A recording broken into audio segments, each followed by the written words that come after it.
इतना भयानक रास्ता जिसे जाने से पहले 10 बार सोचना पड़े। रास्ता भी ऐसा जो रूठे खड़ा कर दे। सोचो रात को अगर इन रास्तों पर आना पड़ जाए तो क्या होगा।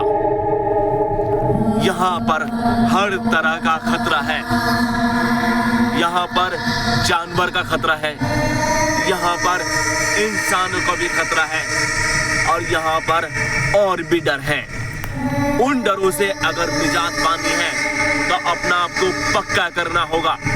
पूरी तैयारी के साथ में जंगल में आना होगा, क्योंकि ये वो जंगल है जहाँ पर केवल और केवल इंसान ही नहीं, जानवरों का भी रैन बसेरा है। यही वो रास्ते हैं जो रात में जानवर शिकार पर निकलते हैं और शिकार की तलाश में काफी दूर तक आते हैं। यही वो दिन होते हैं क्योंकि गन्ना खेतों में खड़ा होता है और उस कंडीशन में रात को जानवर जब निकलेंगे तो कहीं भी छिपकर बैठ सकते हैं। लिहाजा अगर आप किसान हैं तो आपके पास में हो सकता है बड़ा दिल हो, क्योंकि जंगल में रात को बड़े दिल वाला ही आ सकता है।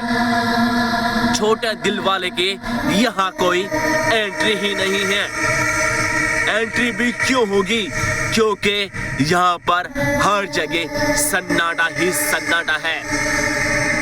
अगर ये कहा जाए कि मदद की अगर जरूरत पड़ जाए तो बहुत दूर दूर तक मदद नहीं है। अमूमन तौर पर इस रास्ते से किसानों का आना जाना होता है, क्योंकि रात में अगर किसान खेत में सिंचाई करने आएगा तो उसे दिल पक्का करके खेत की ओर आना ही पड़ेगा।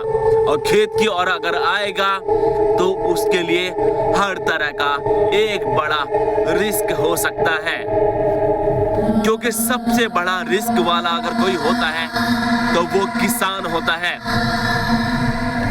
कहते हैं सबसे धनवान भी किसान होता है।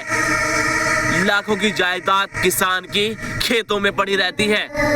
अब ये गन्ना खड़ा हुआ है तो इसका मतलब तो यही है कि यहाँ पर किसान की जायदाद ही है। लिहाजा ये हमारा टॉपिक नहीं है।